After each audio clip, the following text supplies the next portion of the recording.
4 bulan. 120 hari. Bagi sebagian orang, itu mungkin waktu yang singkat. Tapi bagi Aruna, rasanya seperti seabad. Aruna menatap pantulan dirinya di cermin besar kamarnya yang mewah namun bernuansa minimalis. Ia merapikan rambutnya, lalu menatap koper kecil yang sudah ia siapkan di sudut ruangan. Di samping koper itu, putra semata wayangnya, Dava, 5 tahun, sedang melompat-lompat kegirangan sambil memeluk boneka beruang. "Kita benar-benar mau ketemu Papa, Ma?" tanya Dava dengan mata berbinar. Wajah polos itu begitu mirip dengan Bram, suaminya. Aruna tersenyum, menyembunyikan getar kesedihan di hatinya. "Iya, sayang. Kita akan buat kejutan untuk Papa." Papa pasti kaget sekali lihat jagoannya datang. Bram, suaminya, ditugaskan di kantor cabang di sebuah kota kecil di Jawa Tengah. Sejak menikah 5 tahun lalu, Aruna memang memanjakan Bram. Aruna adalah pewaris tunggal Adijaya Group, sebuah konglomerasi properti dan pertambangan. Namun, karena cinta, Aruna membiarkan Bram bekerja di perusahaannya tanpa memberitahu karyawan lain bahwa Bram adalah suami pemilik perusahaan.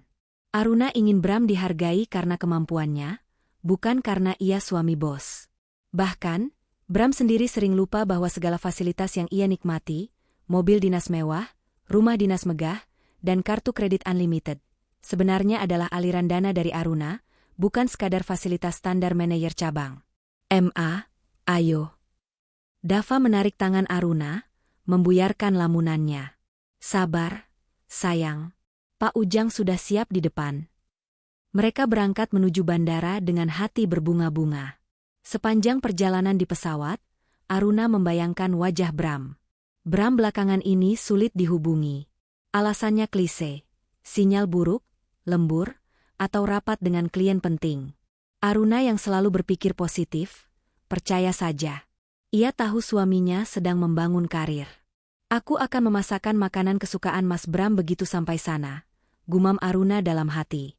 Ia bahkan sengaja tidak memberitahu Bram. Ia ingin melihat ekspresi terkejut dan bahagia suaminya. Aruna rindu pelukan hangat itu. Ia rindu wangi tubuh suaminya. Setibanya di kota tujuan, hari sudah beranjak sore. Langit berwarna jingga kemerahan, seolah memberi pertanda akan ada badai yang datang, meski bukan badai cuaca. Aruna memesan taksi online menuju alamat rumah dinas yang pernah dikirimkan sekretaris Bram padanya. Jantungnya berdegup kencang. Semakin dekat taksi itu melaju ke komplek perumahan elit tempat Bram tinggal, semakin kencang debaran di dadanya. "Ini rumahnya, Bu?" tanya sopir taksi, berhenti di depan sebuah rumah berpagar putih dengan taman yang asri. Ada mobil dinas Bram terparkir di sana, bersanding dengan sebuah city car merah yang asing. Aruna mengernyit. Mobil siapa itu? Mungkin tamu kantor, pikirnya. "Iya, Pak. Terima kasih." Aruna turun, menggandeng Dava yang tampak lelah namun antusias. Ia melangkah menuju pagar yang tidak terkunci. Halaman rumah itu bersih, ada beberapa pot bunga anggrek yang terawat rapi. Bram tidak suka berkebun. Siapa yang merawat ini? Aruna sampai di depan pintu kayu jati yang kokoh. Ia menarik napas panjang, menyiapkan senyum terbaiknya. Tangannya terangkat untuk mengetuk pintu. "Toh, toh, toh." "Mas Bram? Sayang," panggil Aruna lembut. Hening sejenak. Lalu terdengar suara langkah kaki dan gelak tawa manja dari dalam. Suara perempuan. Jantung Aruna berhenti berdetak sesaat. Tawa itu terdengar begitu renyah, disusul suara bariton yang sangat ia kenal. Suara Bram. Pintu terbuka. Namun, bukan wajah rindu Bram yang menyambutnya. Seorang wanita muda, cantik, dengan pakaian tidur sutra tipis yang sangat minim, berdiri di ambang pintu. Rambutnya agak berantakan, wajahnya glowing sehabis mandi. Ia menatap Aruna dari ujung kaki ke ujung kepala dengan tatapan menilai, lalu tatapannya jatuh pada Dava yang kucel setelah perjalanan jauh. "Cari siapa ya, Bu? Sumbangan?" tanya wanita itu ketus, sambil bersedekap dada. Aruna terpaku. Saya mau bertemu Bram." Wanita itu mendengus sinis. "Mas Bram sedang istirahat. Anda siapa? Kalau urusan kantor, silahkan ke kantor besok. Jangan ganggu waktu istirahat kami." Kami? Darah Aruna berdesir hebat. Sebelum ia sempat menjawab, suara Bram terdengar dari dalam. Siapa? Yang? Kurir makanan? Sosok Bram muncul di belakang wanita itu.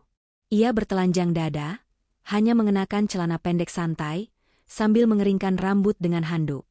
Wajahnya terlihat segar dan bahagia. Namun, saat mata Bram bertemu dengan mata Aruna, handuk di tangannya terjatuh ke lantai.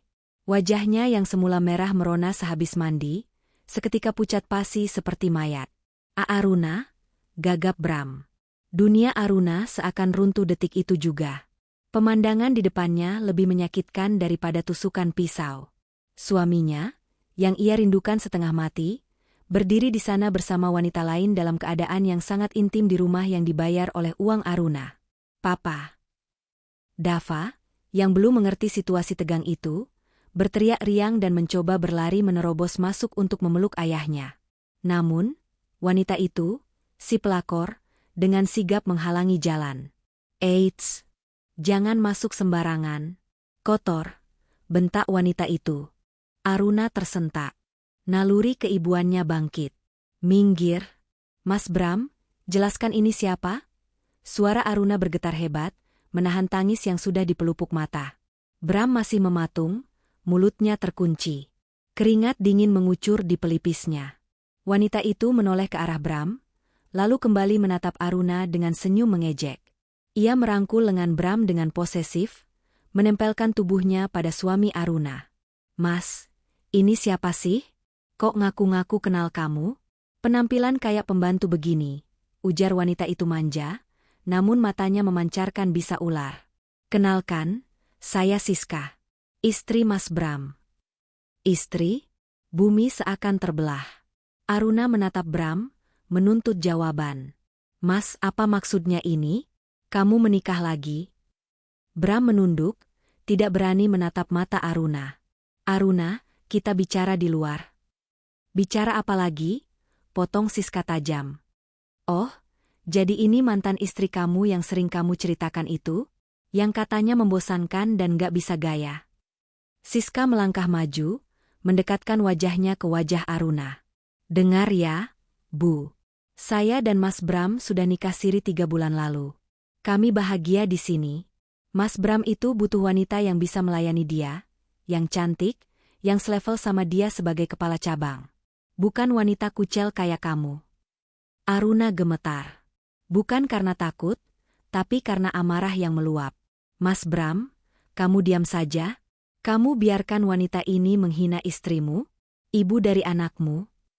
Bram akhirnya mengangkat wajah, tapi bukannya membela, ia malah terlihat kesal karena kebahagiaannya terganggu. Aruna, kenapa kamu kesini nggak bilang-bilang? Kamu bikin malu saja. Pulanglah. Nanti aku telepon. Pulang? Aruna tertawa getir, air matanya menetes. Aku istrimu sah. Mas, aku datang jauh-jauh bawa anakmu, dan kamu usir aku demi wanita simpanan ini. Dava mulai menangis melihat ibunya menangis dan ayahnya yang asing. Papa. Dava mau gendong.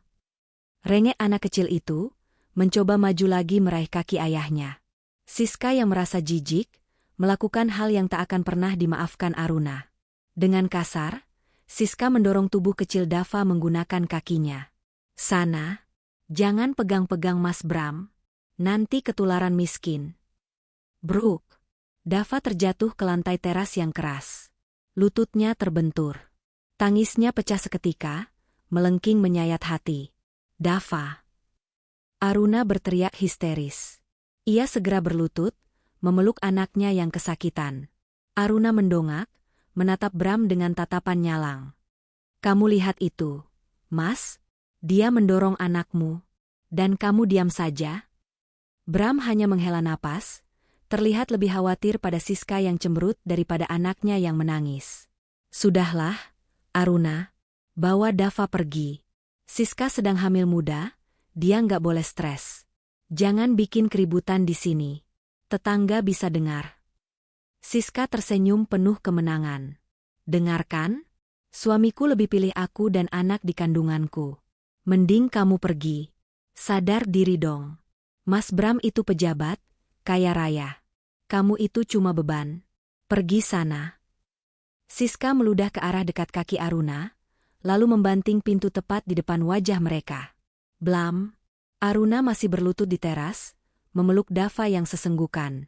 Rasa sakit di hatinya perlahan berubah menjadi sesuatu yang dingin dan keras. Sangat keras. Selama ini Aruna diam. Selama ini Aruna mengalah.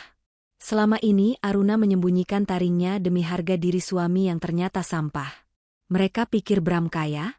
Mereka pikir fasilitas ini milik Bram? Aruna menghapus air matanya dengan kasar.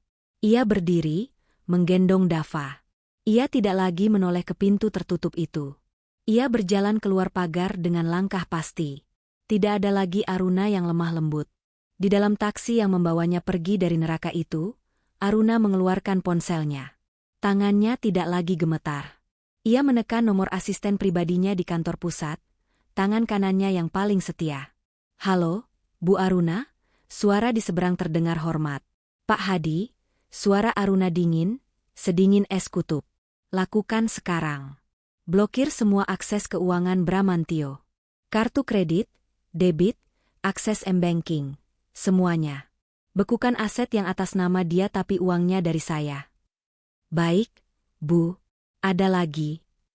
Siapkan surat pemecatan. Pecat dia secara tidak hormat dari posisi kepala cabang. Dan satu lagi, tarik semua fasilitas dinas. Rumah, mobil, semuanya. Malam ini juga." Aruna mematikan telepon. Ia menatap keluar jendela, melihat kota yang mulai gelap. "Rasakan kemiskinan kalian," batin Aruna. "Kalian membangun istana di atas tanahku. Sekarang, aku akan menarik tanah itu, dan melihat kalian terperosok ke dalam lumpur." Aruna tidak langsung pulang ke Jakarta. Ia memerintahkan sopir taksi untuk membawanya ke hotel bintang 5 terbaik di kota itu, The Grand Heritage. Dengan sisa tenaga yang ada, Aruna melangkah masuk ke lobi hotel yang megah.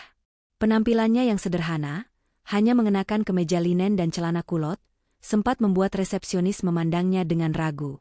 Namun, keraguan itu sirnas ketika saat Aruna mengeluarkan Black Card, kartu eksklusif yang hanya dimiliki oleh segelintir miliarder di negeri ini, dari dompetnya. "Presidential Suite. Untuk 1 minggu. Dan tolong panggilkan dokter terbaik untuk memeriksa lutut anak saya," perintah Aruna datar. Resepsionis itu gemetar, buru-buru mengangguk hormat. "Baik, Ibu. Segera kami siapkan." Di dalam kamar yang luas dan mewah itu, Aruna membaringkan Dava yang sudah tertidur karena kelelahan menangis. Dokter datang tak lama kemudian, mengobati memar di lutut Dava dan memberikan vitamin. Setelah dokter pergi, Aruna duduk di tepi ranjang, menatap wajah damai putranya. "Maafkan Mama, Nak. Mama membiarkan monster itu menyentuhmu," bisik Aruna. Tangannya mengepal. "Tapi Mama janji, besok pagi, mereka tidak akan bisa tertawa lagi." Sementara itu, di rumah dinas yang baru saja menjadi saksi bisu kekejaman seorang ayah. Suasana kembali, ceria, bagi Bram dan Siska.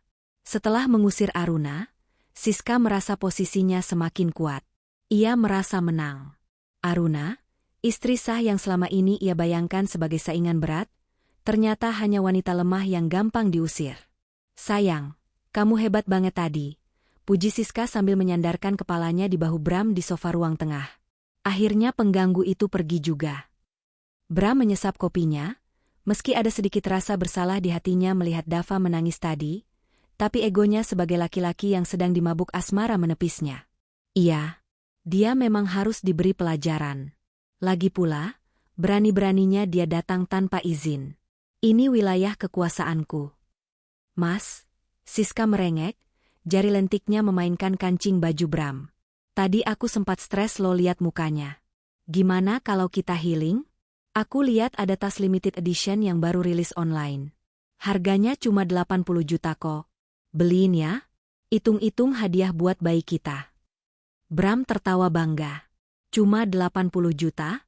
Kecil itu. Beli saja. Pakai kartu kredit utamaku yang platinum. Kamu tahu kan PIN-nya?" Mata Siska berbinar. Ia segera mengambil iPad-nya, membuka situs butik mewah langganannya, dan memasukkan barang impiannya ke keranjang. Dengan penuh semangat, ia memasukkan detail kartu kredit Bram dan menekan tombol checkout. Siska menunggu ikon loading berputar. Senyumnya lebar. Ting! Notifikasi muncul di layar. Namun bukan konfirmasi pesanan. Transaksi ditolak. Silahkan hubungi bank penerbit. Loh? Siska mengernyit. Mas, kok ditolak? Salah PIN kali ya? Masa sih? Coba lagi, jawab Bram santai. Siska mencoba lagi. Hasilnya sama. Transaksi gagal. Ditolak lagi, Mas. Limitnya habis kali? Tanya Siska mulai cemberut. Nggak mungkin habis. Limit kartu itu 500 juta. Bulan ini kita baru pakai 100 juta buat DP mobil kamu. Sini aku coba. Bram mengambil iPad itu. Ia mencoba menggunakan kartu kredit keduanya. Kartu Gold. Transaksi ditolak. Keringat dingin mulai muncul di dahi Bram. Ia mencoba membuka aplikasi mobile banking di ponselnya untuk mentransfer uang secara manual. Ia memasukkan user ID dan password. Layar ponsel berkedip merah. Akun Anda diblokir. Hubungi call center. Bangsat, umpat Bram. Ia berdiri dari sofa, wajahnya menegang. Kenapa M-Banking nggak bisa diakses? Kenapa? Mas? Jangan bilang kamu bangkrut. Seru Siska panik. Sembarangan. Mungkin sistem bank lagi down? Elak Bram, mencoba menenangkan dirinya sendiri. Tenang, sayang. Besok pagi aku suruh sekretarisku urus ke bank. Paling ada kesalahan sistem. Terus tas aku gimana? Rengek Siska. Besok kita beli langsung di mall. Pakai uang tunai di brankas kantor kalau perlu, janji Bram sombong. Ia tidak tahu bahwa di seberang sana, Pak Hadi, orang kepercayaan Aruna, baru saja menekan tombol Enter terakhir di laptopnya. Semua akses keuangan Bramantio, mulai dari rekening gaji, tabungan, hingga kartu kredit tambahan, telah sukses dibekukan atas perintah pemilik rekening utama, Aruna Adijaya. Malam itu, Bram tidur dengan gelisah. Perasaannya tidak enak. Sementara Siska tidur memunggunginya, kesal karena gagal belanja. Pukul 2 dini hari. Ponsel Bram berdering nyaring. Bukan alarm, melainkan telepon masuk dari nomor yang tidak dikenal. Dengan mata lengket, Bram mengangkatnya. Halo? Siapa ini malam-malam? Pak Bramantio, suara di seberang terdengar formal dan kaku. Saya dari tim keamanan kantor pusat. Kami mendapat notifikasi ada aktivitas mencurigakan di kantor cabang Anda. Mohon segera ke kantor sekarang untuk verifikasi. Bram terlonjak bangun. Apa? Pencurian? Kami belum bisa memastikan. Bapak harus hadir sekarang karena Bapak pemegang kunci utama. Bram mengumpat pelan. Ia melirik Siska yang mendengkur. Tanpa membangunkan istri sirinya, Bram buru-buru berpakaian. Ia menyambar kunci mobil dinasnya, sebuah SUV hitam mewah.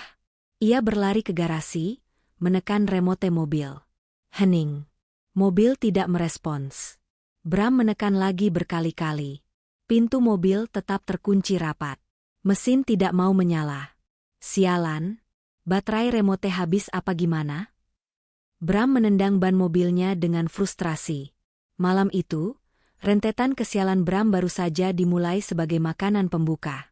Ia terpaksa memesan ojek online di tengah malam buta, meninggalkan rumah dinas dengan perasaan yang semakin kacau, tanpa menyadari bahwa panggilannya ke kantor adalah jebakan untuk memisahkan dia dari benteng rumah dinasnya. Matahari pagi belum sepenuhnya terbit ketika 3 buah mobil hitam beriringan memasuki komplek perumahan elit tempat Bram dan Siska tinggal. Mobil-mobil itu berhenti tepat di depan pagar rumah dinas Bram. Di dalam rumah, Siska baru saja bangun. Ia meregangkan tubuhnya, mencari sosok Bram di sampingnya namun nihil. Mas Bram kemana sih pagi-pagi? Gerutunya. Ia berjalan ke dapur, berniat membuat susu hamil. Tiba-tiba, terdengar gedoran keras di pintu depan. Bukan ketukan sopan, melainkan gedoran yang menuntut. Dor, dor, dor. Siapa sih? Teriak Siska kesal. Ia berjalan menghentak-hentak ke pintu depan. Sabar dong. Ini rumah pejabat, bukan pasar. Siska membuka pintu dengan wajah judes. Di hadapannya, berdiri 4 orang pria bertubuh tegap berseragam sekuriti perusahaan Adijaya Group, dan 1 orang pria parubaya berjas rapi, Pak Hadi. Mana Bramantio? Tanya Pak Hadi tanpa basa-basi. Siska berkacak pinggang. Heh, Pak Tua. Sopan sedikit ya. Mas Bram itu kepala cabang kalian. Dia bos kalian. Berani-beraninya datang rombongan kayak mau nagih utang. Pak Hadi menatap Siska dengan pandangan merendahkan, seolah melihat kotoran di sepatu mahalnya. Ia tidak menjawab Siska, melainkan menoleh ke salah satu sekuriti. Periksa garasi. Pastikan aset perusahaan aman. 2 sekuriti langsung menerobos masuk halaman menuju garasi. Hai, maling. Jangan masuk sembarangan. Siska berteriak histeris. Ia mencoba menghalangi, tapi kalah tenaga. Saat itulah, sebuah taksi berhenti di depan rumah. Bram turun dengan wajah kusut dan penuh amarah. Semalam ia sampai di kantor, tapi ternyata tidak ada siapa-siapa dan pintu kantor terkunci rapat. Ia sadar ia dikerjai. Melihat keramaian di rumahnya, Bram berlari. Apa-apaan ini? Pak Hadi, ngapain Bapak di sini? Bram kenal Pak Hadi. Pak Hadi adalah orang kepercayaan pemilik perusahaan pusat. Dulu, mendiang ayah Aruna yang mengenalkan Pak Hadi padanya. Pak Hadi menatap Bram dingin. Ia mengeluarkan sebuah amplop coklat tebal dari tas kerjanya dan melemparkannya ke dada Bram. Bramantio. Mulai detik ini, jam 7 pagi, Anda resmi dipecat dengan tidak hormat dari Adijaya Group.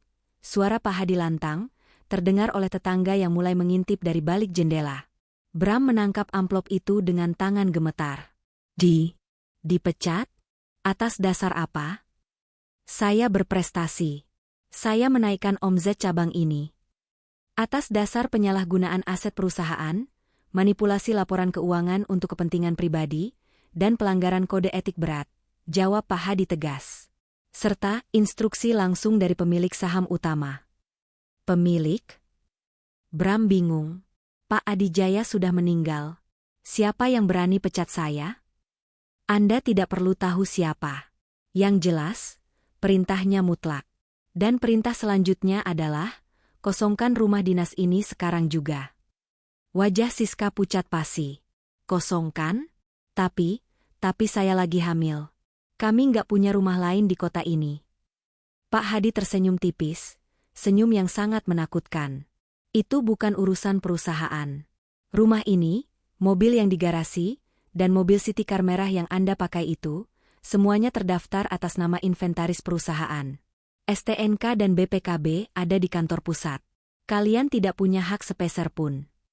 Mobil merah itu hadiah Mas Bram buat aku, jerit Siska. Hadiah yang dibeli pakai uang perusahaan yang dimanipulasi, potong Pak Hadi. Security, silakan bantu mereka berkemas. Hanya pakaian dan barang pribadi.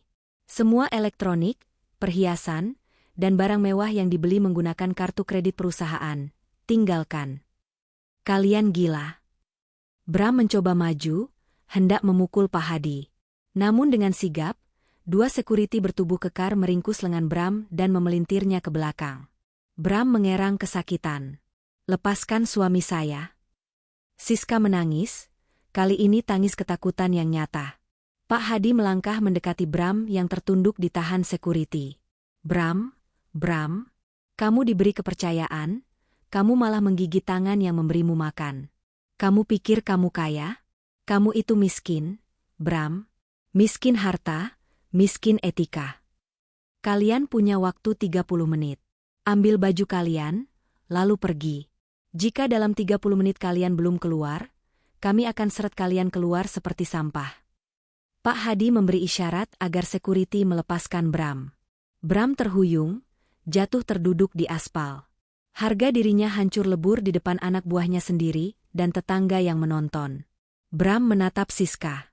Wanita yang kemarin terlihat cantik dan menggoda itu kini tampak berantakan, ingus meler, dan wajah sembab. Tidak ada lagi pesona pelakor yang angkuh. Mas, kita mau tinggal di mana? Isak Siska. ATM kamu kan diblokir. Bram tidak menjawab. Pikirannya melayang pada Aruna. Aruna. Tiba-tiba, Sebuah kesadaran menghantam kepala Bram seperti palu godam. Aruna datang kemarin. Aruna diusir. Malamnya, semua akses keuangan mati. Paginya, ia dipecat. Aruna. Gumam Bram pelan. Apa mungkin Aruna yang melakukan ini? Aruna? Mantan istri kamu yang gembel itu? Cibir Siska di sela tangisnya. Mana mungkin dia punya kuasa begini? Ini pasti konspirasi kantor kamu buat ngejatuhin kamu. Bram menggeleng ragu. Ia membuka amplop pemecatan itu dengan tangan gemetar. Ia membaca surat keputusannya. Matanya membelalak saat melihat tanda tangan di bagian paling bawah surat, di atas materai. Mengetahui dan menyetujui, CEO pemegang saham utama Adijaya Group. Tanda tangan itu. Tanda tangan yang sangat ia kenal. Tanda tangan yang sering ia lihat di buku nikah mereka. Aruna Adijaya. Adijaya? Suara Bram tercekat. Napasnya sesak. Selama 5 tahun menikah, ia hanya tahu nama istrinya adalah Aruna. Aruna yang sederhana. Aruna yang yatim piatu. Ia tidak pernah tahu, atau mungkin terlalu bodoh untuk menyadari, bahwa Adijaya, di belakang nama perusahaan tempat ia bekerja adalah nama keluarga istrinya. Dunia Bram menggelap. Ia baru saja mengusir pemilik perusahaan tempat ia bekerja dari rumahnya sendiri. Waktu tinggal 15 menit. Teriak salah satu security dari dalam rumah. Koper-koper berisi baju mereka mulai dilemparkan keluar ke halaman. Mas, lakuin sesuatu dong. Jerit Siska saat melihat tas-tas brandednya, yang ternyata palsu atau dibeli pakai uang perusahaan, disita security. Bram bangkit berdiri, tapi kakinya lemas. Ia menatap Pak Hadi. Pak, Aruna dia? Pak Hadi menatap Bram dengan tatapan penuh arti. Akhirnya sadar juga? Sayang sekali, Pak Bram. Penyesalan selalu datang terlambat. Sekarang, silakan angkat kaki. Nyonya Aruna tidak suka melihat sampah di propertinya. Dengan rasa malu yang tak tertahankan, Bram dan Siska memunguti pakaian mereka yang berserakan di halaman, memasukkannya asal-asalan ke dalam koper plastik. Tanpa mobil, tanpa uang tunai, tanpa kartu kredit yang berfungsi. Mereka berjalan menyeret koper keluar dari komplek mewah itu, diiringi tatapan sinis para tetangga dan satpam komplek. Panas matahari mulai menyengat, membakar kulit, tapi tidak sebanding dengan rasa terbakar di hati Bram yang baru menyadari kebodohannya yang fatal. Di kejauhan, dari dalam mobil Alphard hitam berkaca gelap yang terparkir di ujung jalan, sepasang mata menatap kepergian mereka dengan dingin. Aruna menurunkan kaca jendela sedikit, menatap punggung suaminya yang menjauh. Ini baru permulaan, Mas, bisik Aruna. Babak kehancuranmu yang sesungguhnya, baru saja dimulai. Suara kipas angin tua yang berkarat itu berderit memilukan, berputar lambat seolah mengejek nasib dua manusia yang terbaring di bawahnya. Udara di dalam kamar kos harian berukuran 3x3 meter itu terasa pengap, lembab, dan berbau apek. Cat dindingnya yang berwarna hijau lumut sudah mengelupas di sana-sini, memperlihatkan semen kasar yang retak. Bram menatap langit-langit kamar yang bernoda bekas rembesan air hujan. Sudah 2 hari berlalu sejak peristiwa pengusiran yang memalukan itu. 2 hari yang terasa seperti 2 dekade di neraka. Di sampingnya, Siska duduk memeluk lutut di atas kasur busa tipis yang sudah kempes di bagian tengah. Wajahnya yang biasa glowing karena perawatan klinik kecantikan mahal, kini tampak berminyak dan kusam. Rambutnya lepek. Tidak ada lagi AC dingin yang membelai kulitnya, tidak ada lagi spring bed empuk kualitas hotel bintang 5. Mas panas, rengek Siska pelan. Suaranya terdengar serak dan lemah. Aku nggak bisa tidur.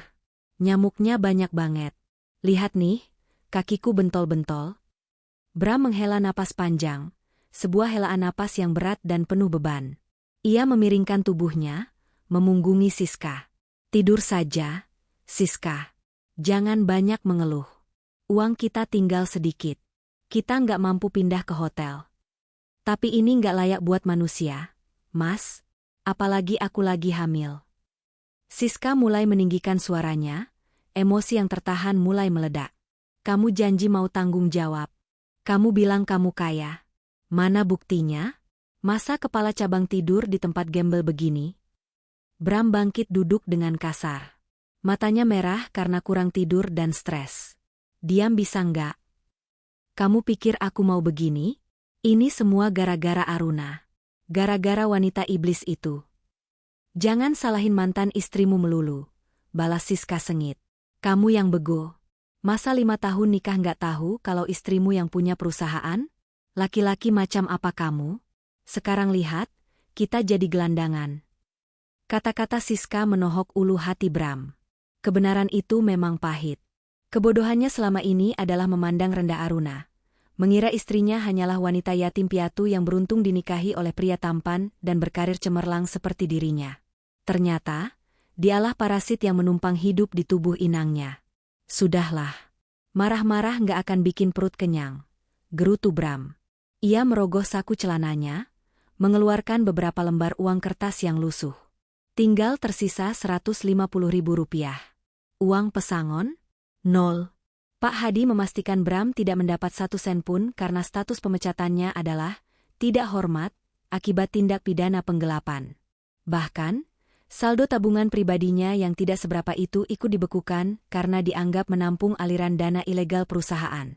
Aku mau cari makan, kata Bram sambil berdiri, menyambar kaos oblongnya yang kusut.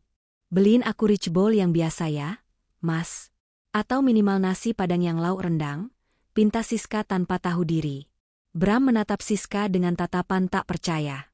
Siska, sadar. Uang kita cuma cukup buat makan nasi warteg atau mie instan. Lupakan rendang, lupakan rich bowl. Kita harus hemat sampai aku dapat kerjaan baru. Siska ternganga, air matanya mulai menitik. Kamu tega kasih makan anakmu mie instan? Kamu jahat, Mas. Bram tidak peduli. Ia membanting pintu kamar kos tripleks itu, dan melangkah keluar menuju lorong sempit yang bau got. Di luar, matahari siang bersinar terik tanpa ampun. Bram berjalan menyusuri trotoar yang berdebu. Dulu, ia selalu berada di balik kemudi mobil ber-AC, memandang orang-orang yang berjalan kaki dengan rasa kasihan. Sekarang, ia menjadi salah satu dari mereka. Keringat membasahi punggungnya. Debu jalanan menempel di kulitnya yang lengket. Bram berhenti di sebuah warung makan Tegal, warteg, di pinggir jalan. Ia memesan 2 bungkus nasi dengan lauk sayur nangka, tempe orek, dan telur dadar. Ia menelan ludah saat melihat ayam goreng, tapi harganya terlalu mahal untuk anggarannya saat ini. Sambil menunggu pesanan dibungkus, Bram mengeluarkan ponselnya. Ia mencoba menghubungi rekan-rekan bisnisnya, teman-teman nongkrongnya, orang-orang yang dulu selalu memuji dan menjilatnya saat ia masih menjabat kepala cabang. Ia menekan nomor Pak Rudi, seorang kontraktor yang sering ia beri proyek, tentu dengan komisi ilegal. Halo, Pak Rudi, sapa Bram, berusaha terdengar ceria meski suaranya bergetar. Ya? Siapa ini? Jawab suara di seberang, dingin. Ini Bram, Pak. Bramantio. Gimana kabar? Oh, Bram. Nada suara Pak Rudi berubah menjadi waspada. Ada apa? Gini, Pak. Saya sedang ada masalah sedikit dengan manajemen pusat. Saya resign untuk cari tantangan baru. Barangkali di perusahaan Bapak ada posisi kosong? Konsultan atau manajer pemasaran? Hening sejenak. Lalu terdengar tawa kecil yang meremehkan. Bram, kamu pikir saya tinggal di gua? Berita tentang pemecatanmu itu sudah menyebar di grup WhatsApp Asosiasi Pengusaha, Mas. Kamu di blacklist oleh Adijaya Group. Surat peringatan tentang fraud, kecurangan, yang kamu lakukan sudah disebar ke semua mitra bisnis. Jantung Bram berhenti berdetak. Apa? Nggak ada yang berani mempekerjakan orang yang bermasalah dengan Bu Aruna Adijaya. Kami semua masih butuh makan, Mas. Kami nggak mau cari gara-gara sama raksasa properti. Maaf ya, jangan hubungi saya lagi. Nomor ini akan saya blokir. Tut. Sambungan terputus. Bram terpaku di depan etalase kaca warteg. Ia mencoba menelepon teman yang lain. Ditolak. Menelepon lagi. Tidak diangkat. Menelepon lagi. Dimaki-maki. Dunia bisnis itu kejam. Ketika kau di atas, semua orang adalah saudaramu. Ketika kau jatuh, apalagi jatuh karena kasus memalukan, kau adalah penyakit menular yang harus dihindari. Aruna benar-benar menutup semua pintu. Ia tidak hanya memecat Bram, ia membunuh karirnya. Ia memastikan Bram tidak bisa bangkit lagi di industri ini.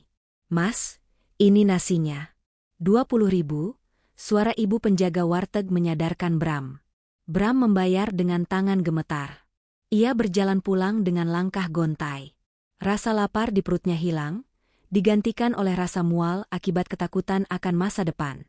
Sesampainya di kamar kos, Bram melemparkan bungkusan nasi itu ke arah Siska. Makan, perintahnya datar. Siska membuka bungkusan itu dengan wajah jijik. Ini apa? Tempe lagi? Kemarin udah tahu tempe, sekarang tempe lagi? Aku mual, Mas. Makan atau mati kelaparan, bentak Bram. Ia duduk di lantai, bersandar pada dinding, dan mulai memakan nasinya dengan tangan. Rasanya hambar di lidahnya, bercampur dengan rasa asin keringat dan air mata frustrasi yang tertahan. Siska akhirnya memakan nasi itu sambil menangis sesenggukan. Setiap suapan terasa seperti menelan duri. Mas, kita jual barang-barang aja yuk, usul Siska tiba-tiba setelah selesai makan. Kita butuh modal. Kalau kamu nggak bisa kerja di kantor, kita buka usaha kecil-kecilan. Atau kita kabur keluar pulau. Bram menoleh. Jual apa? Laptop kantor disita. HP disita kalau bukan karena aku sembunyikan yang ini. Cincin kawin kita. Cincin yang kamu kasih ke aku waktu nikah siri, kata Siska sambil mengangkat tangan kirinya, memamerkan cincin dengan mata berlian yang berkilau. Waktu itu kamu bilang harganya 50 juta kan? Terus aku masih punya satu tas branded yang berhasil aku umpetin di dalam tumpukan baju kotor pas diusir kemarin. Itu Hermes, Mas. Kamu bilang harganya 200 juta. Mata Bram membelalak. Ada secercah harapan. Benar juga. Ia lupa tentang barang-barang itu. Meski sebagian besar barang disita, barang yang melekat di badan dan yang tersembunyi mungkin bisa jadi penyelamat. Ayo, kita ke pasar loak atau toko emas sekarang, kata Bram bersemangat. Kalau kita bisa dapat 100 juta saja, kita bisa sewa kontrakan yang layak dan hidup tenang sementara waktu. Mereka berdua bergegas keluar, semangat baru menyala di mata mereka. Mereka menuju pusat pertokoan emas di tengah kota menggunakan angkot yang panas. Siska terus menutupi wajahnya dengan masker, takut dikenali orang. Mereka masuk ke sebuah toko emas besar. Selamat siang, ada yang bisa dibantu? Tanya pelayan toko ramah. Saya mau jual cincin ini, kata Bram penuh percaya diri, meletakkan cincin Siska di atas meja kaca. Berlian Eropa, emas putih 18 karat. Sertifikatnya hilang pas pindahan. Tapi bisa dicek kok keasliannya. Pelayan itu mengambil cincin tersebut, mengamatinya dengan loupe, kaca pembesar khusus, lalu membawanya ke alat pendeteksi berlian. Bram dan Siska menunggu dengan jantung berdebar. Siska sudah membayangkan akan memegang uang gepokan. Ia bisa membeli skincare lagi, bisa makan enak lagi. 5 menit kemudian, pelayan itu kembali dengan wajah datar, sedikit menahan senyum geli. Maaf, Pak, Bu. Kami tidak bisa menerima barang ini. Loh? Kenapa? Harganya jatuh ya? Nggak apa-apa deh rugi dikit. Tawar berapa? Desak Bram. Bukan masalah harga, Pak. Tapi ini bukan berlian. Jawab pelayan itu lugas. Ini cubik zirconia. Kaca biasa. Dan rangkanya ini bukan emas putih, tapi perak yang disepuh krom. Kalau dijual, paling laku Rp50.000 buat harga peraknya. Itu pun kami nggak terima barang sepuhan. Bagai disambar petir di siang bolong. Siska mematung. Mulutnya menganga. Ia menoleh perlahan ke arah Bram. Mas? Siska menuntut penjelasan. Kamu bilang ini 50 juta? Kamu bilang ini asli? Wajah Bram merah padam, keringat dingin mengucur deras. Ia ingat sekarang. Dulu, saat membelikan cincin untuk pernikahan siri itu, ia memang sedang butuh uang untuk judi online. Ia membelikan cincin palsu di pasar baru dan memalsukan struk pembelian untuk Siska. Ia pikir Siska yang bodoh tidak akan pernah tahu. Mbak salah lihat kali. Coba cek lagi. Bram mencoba ngeles, tapi suaranya terdengar panik. Alat kami tidak pernah bohong, Pak, tegas pelayan itu. Pembohong.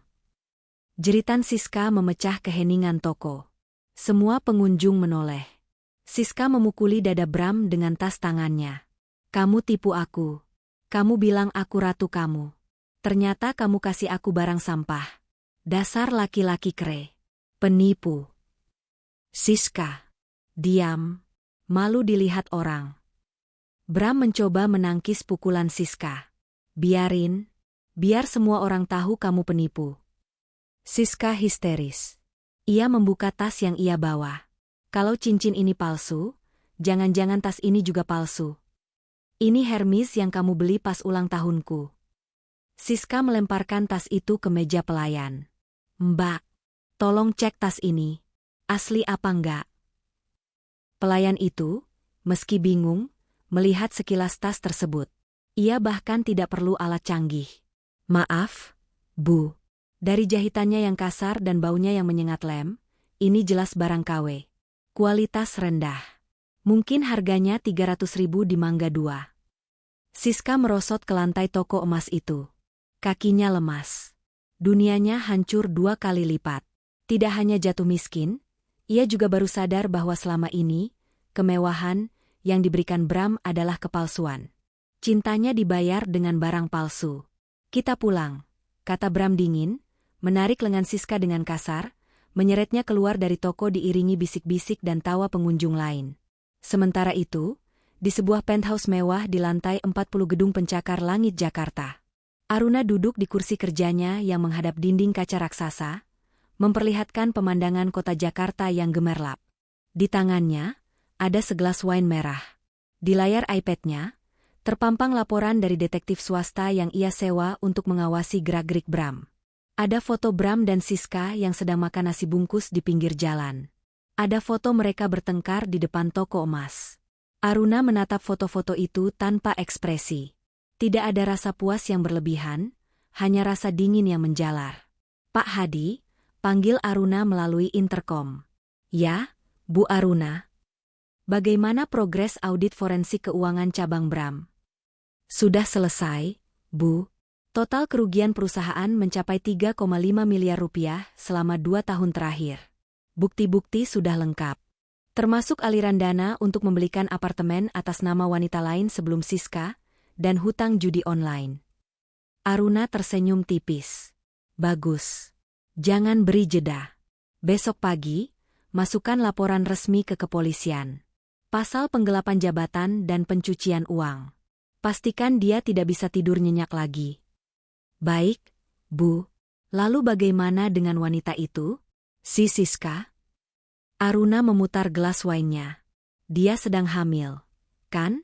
Biarkan hukum karma dan kemiskinan yang menghukumnya dulu. Tapi, kirimkan salinan bukti pernikahan siri mereka ke orang tua Siska di kampung. Saya dengar ayahnya seorang guru agama yang sangat dihormati. Biar mereka tahu kelakuan putrinya. Siap, laksanakan. Aruna mematikan interkom. Ia berdiri, berjalan mendekati kaca. Bayangan wajahnya terpantul samar. Wajah yang dulu penuh kelembutan, kini keras dan tajam. Kalian pikir kemiskinan adalah hukuman terberat? Bisik Aruna pada bayangan kota. Tunggu sampai jeruji besi memisahkan kalian. Tunggu sampai rasa malu menghancurkan keluarga kalian. Aku baru saja mulai. Kembali ke kamar kos yang pengap. Malam itu adalah malam terburuk bagi Bram dan Siska. Tidak ada lagi kata-kata mesra. Mereka tidur saling membelakangi dengan jarak sejauh mungkin. Rasa lapar kembali menyerang, tapi uang 130.000 yang tersisa harus dihemat mati-matian. Tiba-tiba, ponsel Bram bergetar. Sebuah notifikasi berita muncul dari aplikasi news agregator. Breaking news, CEO Adijaya Group, Aruna Adijaya, mengumumkan ekspansi besar-besaran dan bersih-bersih internal perusahaan. Bram membuka berita itu dengan tangan gemetar. Di sana, ada foto Aruna. Aruna terlihat sangat cantik dan berwibawa. Ia mengenakan setelan blazer putih elegan, rambutnya ditata rapi, berdiri di podium dengan latar belakang logo perusahaan yang megah. Di sampingnya berdiri para pejabat tinggi dan investor asing. Aruna tersenyum, senyum seorang pemenang. Bram membaca kutipan wawancara di artikel itu. Kami tidak mentolerir ketidakjujuran. Adijaya Group sedang melakukan pembersihan dari parasit yang selama ini menggerogoti perusahaan. Kami akan menindak tegas secara hukum siapapun yang mengkhianati kepercayaan. HP Bram terjatuh dari tangannya. Parasit. Aruna menyebutnya parasit di depan seluruh media nasional. Bram menatap Siska yang sedang menangis dalam tidur karena kepanasan. Ia melihat ke sekeliling ruangan kumuh itu. Lalu bayangan Aruna di podium kembali muncul di kepalanya. Rasa sesal itu datang terlambat, menghantam dadanya hingga sesak napas. Ia telah membuang berlian murni demi memungut batu kali yang ia kira permata. Ia telah membuang istri yang merupakan ratu sesungguhnya, demi seorang pelakor yang ternyata hanya mencintai uangnya, uang yang bahkan bukan miliknya. Dan sekarang, sang ratu telah kembali ke tahtanya, memegang pedang hukum yang siap memenggal leher Bram kapan saja. Di kejauhan, suara sirine mobil polisi terdengar sayup-sayup. Bram menggigil. Apakah itu untuknya? Ketakutan akan penjara mulai merayap, lebih menakutkan daripada kemiskinan itu sendiri. Malam itu, Bram tidak tidur sedetik pun. Matahari pagi menembus celah ventilasi kamar kos yang berdebu, menciptakan garis-garis cahaya yang menyoroti partikel debu yang beterbangan. Bagi kebanyakan orang, cahaya pagi adalah simbol harapan baru. Namun bagi Bram dan Siska, cahaya itu adalah penanda dimulainya hari lain dalam neraka duniawi yang mereka ciptakan sendiri.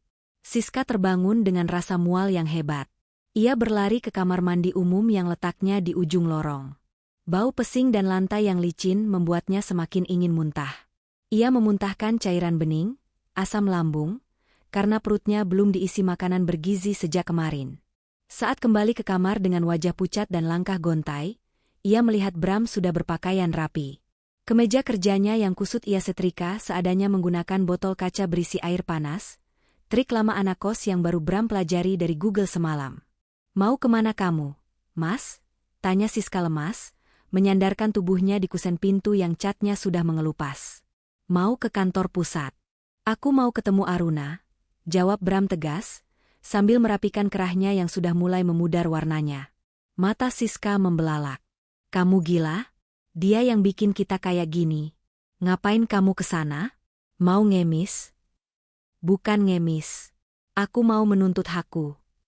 Bram menyisir rambutnya dengan jari. Wajahnya terlihat keras, namun ada ketakutan yang tersembunyi di matanya. Bagaimanapun juga, aku pernah berkontribusi buat perusahaan. Pesangon itu hakku. Dan aku mau minta kejelasan soal status hukumku. Aku yakin dia cuma menggertak soal polisi. Mas, jangan pergi. Aku takut sendirian di sini. Bapak kos tadi pagi ngetok pintu, nanya sisa uang sewa.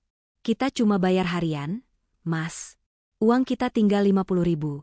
Rengek Siska, air matanya mulai menggenang. Bram menatap Siska. Dulu, tatapan itu penuh nafsu dan kekaguman. Sekarang, hanya ada rasa lelah dan sedikit kejengkelan. Wanita ini, yang dulu ia banggakan sebagai piala keberhasilannya, kini terlihat menyedihkan. Tanpa make-up, tanpa baju branded, Siska hanyalah wanita biasa yang cerewet dan menyusahkan. Kamu diam di sini, jaga barang-barang. Kalau aku berhasil ketemu Aruna, aku akan bawa uang pulang. Minimal buat makan kamu dan bayi, kata Bram, lalu melangkah pergi tanpa mencium kening Siska seperti biasanya. Siska menatap punggung suaminya menjauh. Perasaan tidak enak menyelimuti hatinya. Ia kembali masuk ke kamar, duduk di kasur tipis, dan mengambil ponselnya. Baru saja ia hendak membuka galeri foto untuk mengenang masa-masa indahnya, yang sebenarnya palsu, ponselnya berdering panjang. Nama yang tertera di layar membuat jantung Siska berhenti berdetak. Bapak, ayahnya, guru agama yang dihormati di kampung halamannya di Jawa Tengah. Orang yang paling ia takuti sekaligus ia hormati. Sudah lama Siska tidak menghubungi orang tuanya, terlalu sibuk menikmati hidup mewah sebagai istri simpanan. Dengan tangan gemetar, Siska menggeser tombol hijau. Halo, Pak? Assalamualaikum, sapa Siska lirih. Hening sejenak. Tidak ada jawaban salam. Hanya terdengar suara napas berat yang menderu, seolah menahan amarah yang meluap-luap. Siska. Suara ayahnya terdengar berat, bergetar, dan penuh luka. Apakah benar, apa yang Bapak terima pagi ini? Darah Siska berdesir. Maksud Bapak apa? Jangan pura-pura bodoh kamu, bentak ayahnya. Suara itu begitu keras, hingga Siska menjauhkan ponsel dari telinganya. Pagi ini, ada kurir datang ke rumah. Dia mengantar paket besar.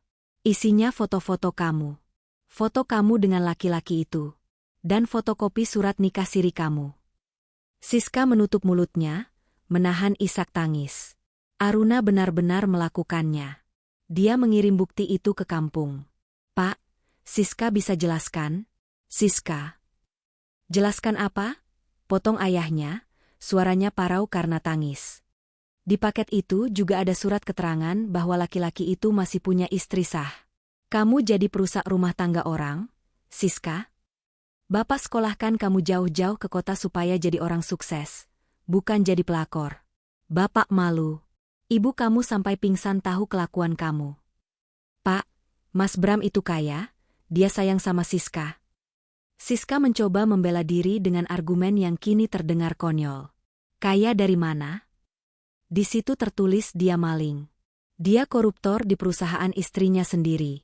Ya Allah, Gusti, dosa apa Bapak sampai punya anak seperti kamu? Tangis Siska pecah. Pak, tolong Siska. Siska diusir. Siska hamil, Pak. Siska mau pulang. Hening lagi. Kali ini lebih lama dan mencekam. Siska berharap ada sedikit belas kasih. Bagaimanapun, dia adalah anak kandung. Jangan pulang, ucap ayahnya dingin. Apa? Jangan injakan kakimu di rumah ini. Bapak tidak mau aib ini mencemari adik-adikmu. Bapak tidak mau warga kampung meludahi rumah kita karena kelakuanmu. Mulai hari ini, anggap saja Bapak sudah mati. Jangan hubungi kami lagi sampai kamu benar-benar bertobat dan menebus dosamu. Klik. Sambungan terputus. Siska menatap layar ponselnya yang gelap. Bapak? Pak? Tidak ada jawaban. Ia mencoba menelepon lagi. Nomor yang Anda tuju sedang sibuk. Diblokir. Siska melempar ponselnya ke kasur. Ia menjerit sekuat tenaga, menumpahkan segala frustrasi, rasa malu, dan ketakutan yang menghimpit dadanya. Ia sendirian. Benar-benar sendirian di dunia yang kejam ini. Orang tuanya membuangnya. Suaminya pergi entah kemana. Dan di perutnya, ada janin yang membutuhkan gizi, namun ibunya bahkan tak punya uang untuk membeli susu. Sementara itu, Bram berdiri di pinggir jalan raya, menunggu bus kota yang akan membawanya ke kawasan bisnis tempat kantor pusat Adijaya Group berada. Ia merasa semua orang menatapnya. Kemejanya yang agak lusuh membuatnya merasa rendah diri di antara para pekerja kantoran yang wangi dan rapi. Sebuah mobil sedan patroli polisi melaju perlahan dari arah kanan. Bram tidak terlalu memperhatikannya. Pikirannya sibuk menyusun kata-kata untuk mendebat Aruna nanti. Tiba-tiba, mobil polisi itu menepi tajam tepat di depan tempat Bram berdiri, memotong jalur bus.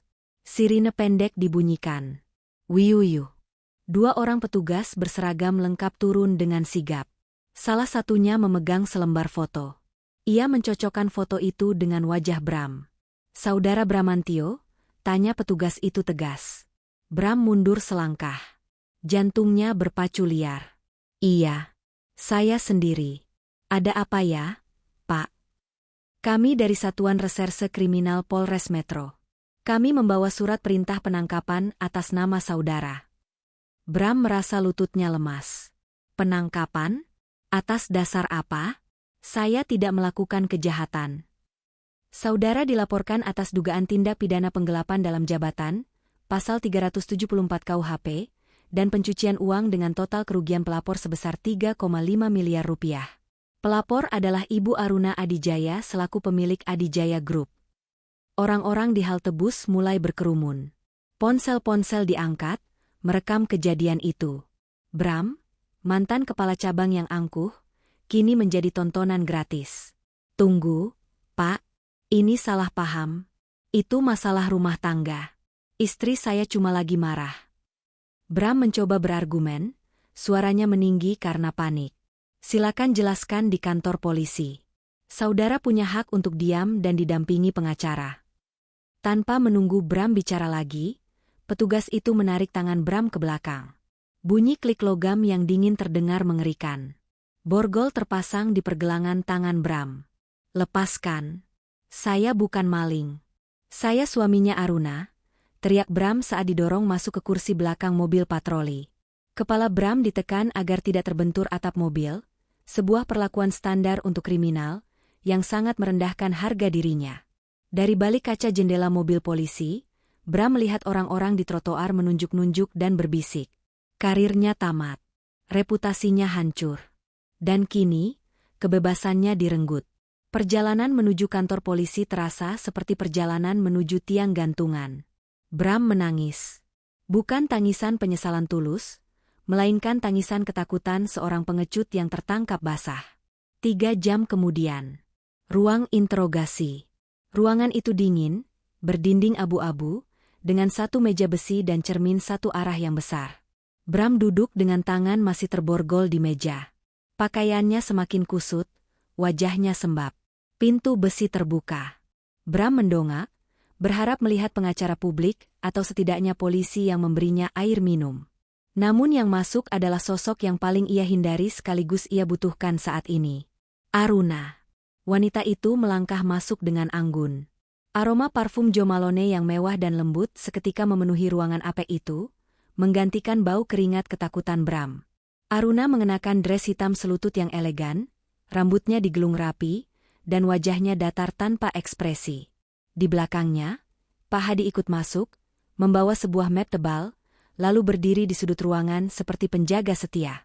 Aruna menarik kursi di seberang Bram, duduk dengan tenang, lalu meletakkan tas tangannya di meja. Ia menatap Bram. Tatapan itu bukan tatapan kemarahan yang berapi-api. Itu adalah tatapan kosong. Seperti melihat orang asing yang tidak penting. "Aruna." Suara Bram parau. "Terima kasih Tuhan kamu datang. Sayang, tolong aku. Ini gila. Mereka bilang aku menggelapkan uang. Kamu tahu kan aku kerja keras buat perusahaan." Aruna tidak menjawab. Ia hanya menatap kuku-kukunya yang terawat rapi. "Aruna, jawab aku," bentak Bram, lalu suaranya melembut lagi karena sadar posisinya. "Oke, aku salah. Aku minta maaf soal Siska. Aku hilaf. Laki-laki itu wajar punya salah, kan? Tapi jangan penjarakan aku, Ran.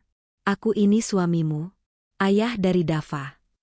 Mendengar nama Dava, mata Aruna akhirnya menajam. Ia menatap lurus ke bola mata Bram. "Jangan sebut nama anakku dengan mulut kotormu," ucap Aruna dingin. Suaranya rendah, tapi memiliki ketegasan yang membuat nyali Bram menciut. "Aku ayahnya." "Ayah macam apa yang membiarkan anaknya didorong oleh pelakor dan diam saja?" potong Aruna. "Ayah macam apa yang lebih memilih membelikan tas palsu untuk selingkuhan daripada pulang menengok anaknya selama 4 bulan? Bram terdiam. Itu Siska yang dorong, bukan aku. Aruna, dengerin aku. Siska itu yang goda aku. Dia yang morotin aku. Aku ini korban, Ran. Dia guna-guna aku kayaknya." Aruna tertawa kecil, tawa yang sangat kering. "Luar biasa. 5 menit lalu kamu membelanya di depan mukaku. Sekarang kamu melemparnya ke kandang singa demi menyelamatkan kulitmu sendiri? Kamu benar-benar laki-laki pengecut, Bram." Aruna memberi isyarat pada Pak Hadi. Pak Hadi membuka map dan menyodorkan tumpukan kertas ke hadapan Bram. Ini adalah bukti transfer dari rekening operasional kantor cabang ke rekening pribadi Siska, ke situs judi online, dan ke showroom mobil. Total 3,5 miliar. Semua ada tanda tangan digital kamu, Bram. Tidak ada guna-guna. Ini murni keserakahan. Bram menatap bukti-bukti itu. Wajahnya pucat pasi. "Aruna, cabut laporannya. Aku akan ganti uangnya. Aku akan kerja apa saja. Tolong jangan biarkan aku di penjara. Aku nggak kuat, Ran." Aruna mencondongkan tubuhnya ke depan. "Ganti? Dengan apa? Harta kamu sudah disita dan nilainya tidak sampai 10% dari yang kamu curi. Ginjalmu pun kalau dijual belum tentu cukup. Kita masih suami istri." "Tidak untuk lama," potong Aruna. Ia mengeluarkan satu dokumen lagi dari tasnya. Amplop putih berlogo Pengadilan Agama. Pengacara saya sudah mendaftarkan gugatan cerai pagi ini.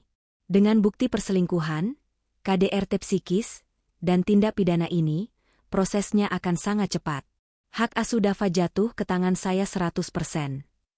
Bram menangis meraung. Ia mencoba meraih tangan Aruna, tapi Borgol menahannya. Jangan ceraikan aku. Aku cinta sama kamu, Aruna. Aku sadar sekarang. Siska itu nggak ada apa-apanya dibanding kamu. Cinta? Aruna berdiri, merapikan roknya. Kamu tidak mencintaiku, Bram. Kamu mencintai fasilitas yang kuberikan. Kamu mencintai kenyamanan hidup sebagai suami bos. Aruna menatap Bram untuk terakhir kalinya. Tatapan yang menyeratkan perpisahan abadi. Nikmatilah rumah barumu ini, Bram. Ancaman hukumannya maksimal 5 tahun penjara. Cukup waktu untuk merenungi kebodohanmu. Jangan harapkan bantuan apapun dari saya. Dan jangan pernah bermimpi bertemu Dava lagi. Aruna. Tunggu. Aruna. Aruna berbalik dan berjalan menuju pintu. Sebelum keluar, ia berhenti sejenak tanpa menoleh. Oh ya, satu lagi. Saya sudah mengirim hadiah untuk mertua sirimu. Saya dengar Siska sudah diusir dari keluarga besarnya lewat telepon. Sekarang dia sendirian di kosan kumuh itu, tanpa uang, tanpa suami, dan sedang hamil anak dari seorang narapidana. Selamat, Bram. Kamu berhasil menghancurkan 2 wanita sekaligus.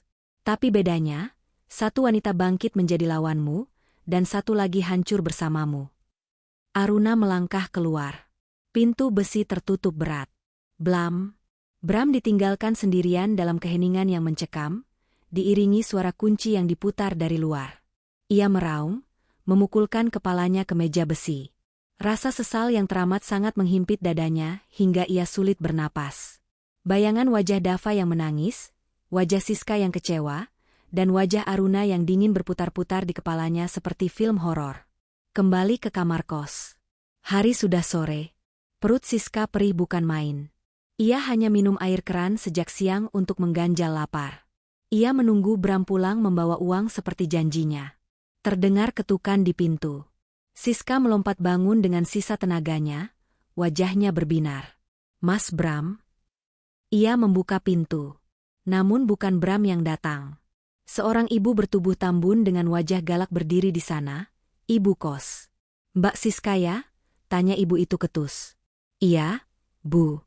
Ada apa? Tadi saya lihat berita di TV. Ada penangkapan koruptor inisial B, wajahnya mirip suami sampean yang tadi pagi berangkat. Itu suami sampean kan? Siska tercekat. Berita itu sudah menyebar? Itu salah paham, Bu.